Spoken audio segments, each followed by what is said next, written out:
Hi everybody, this is Scott Egan with the Gray House Literary Agency. I want to talk today about understanding and knowing what your genre is and why we categorize novels.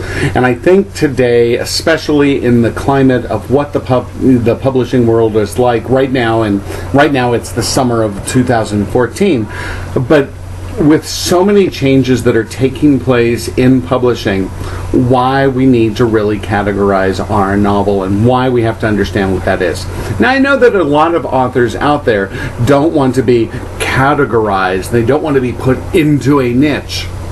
And the thing is that we have to. It's important that we do that. We need to really understand what our actual genre that we're writing really is. So let's start from the beginning. We need to obviously think about that particular genre because every single genre out there has specific nuances to them, specific characteristics that we want to see. If you're writing a Scottish Highland historical novel, it's got to be more than seeing a guy running around in a kilt and no shirt saying Buna. There's got to be a lot more to it. If you're writing a Regency set novel, we don't want people just walking around having tea every now and then and just constantly mentioning the Ton. We need to have something more. Each of these genres have a certain stylistic approach to them.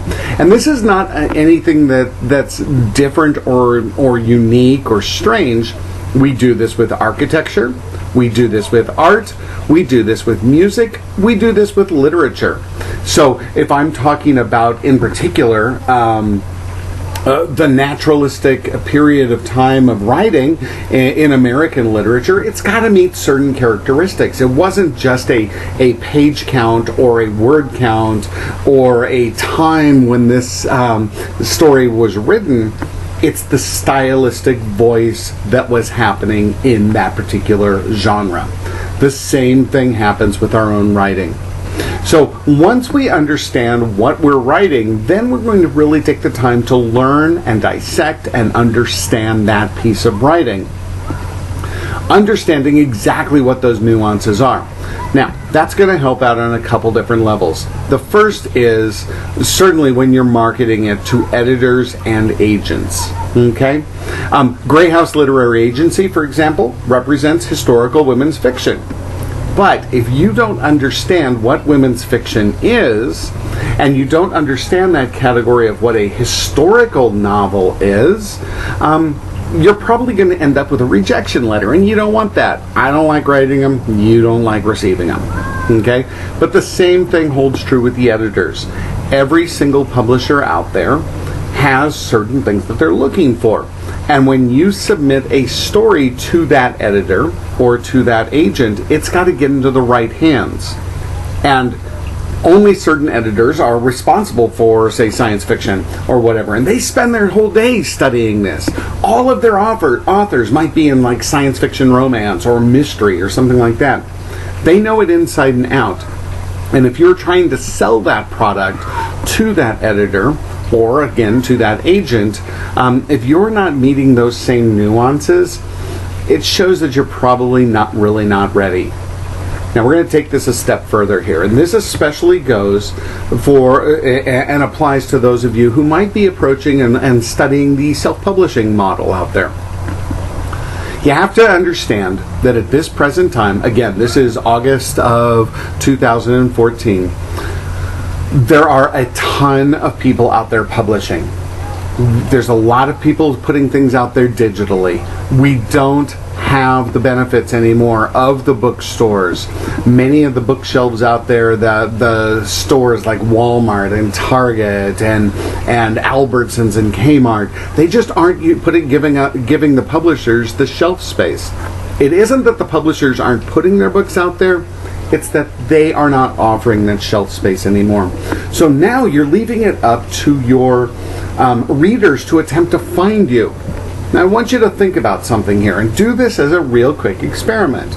I want you to go find a book on Amazon. Okay? So you get online and you log into Amazon. How are you going to find that book? How will your author or your readers find your book. Okay? Especially if you really don't know what your genre is. If you just label it as fiction, you've just thrown yourself in with all of these other people out there, and they aren't going to find you. I did an experiment one day while my daughter was at her dance practice. I sat there and I just started scanning through books. And in this case, I was doing an experiment just to kind of see how many books were out there that were considered free books, free digital reads that I could get on my Kindle. 1 hour later,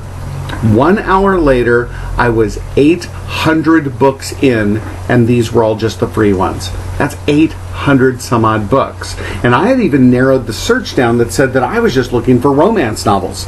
That was all I was looking for. That's a lot of books out there. Now you've got to think about your reader. How is your reader going to find you? The odds are, when you get ready to go look for a book, if you don't know who that editor is, or who the author is, you're going to have to start clicking on links. I want you to think about this. This is essentially, you walk into, say, Barnes & Noble, and you're looking for a book. You're going to find that section of Barnes & Noble that has the type of book you want. That's the first click that you're making on Amazon. I'm looking for a romance, so I'm going to go to the romance section. At that point, you start to narrow down your search. Are you searching based on, is it young adult, new adult, adult version? That's a new click. Okay? So you have to know where your book is falling, what bookshelf your book is going to land on. It is crucial that you make your book accessible and easy to get to by your readers. And that, again, comes back to, you have to know what your actual genre is. If you don't know that, you're in dead meat. So I really want you to take some time to study your genre, understand your genre, figure it out, and when you get ready to pitch your story, or you're getting ready to talk to your editor or agent, or sending in a submission, know what that genre is. I'll talk to you soon. Bye-bye.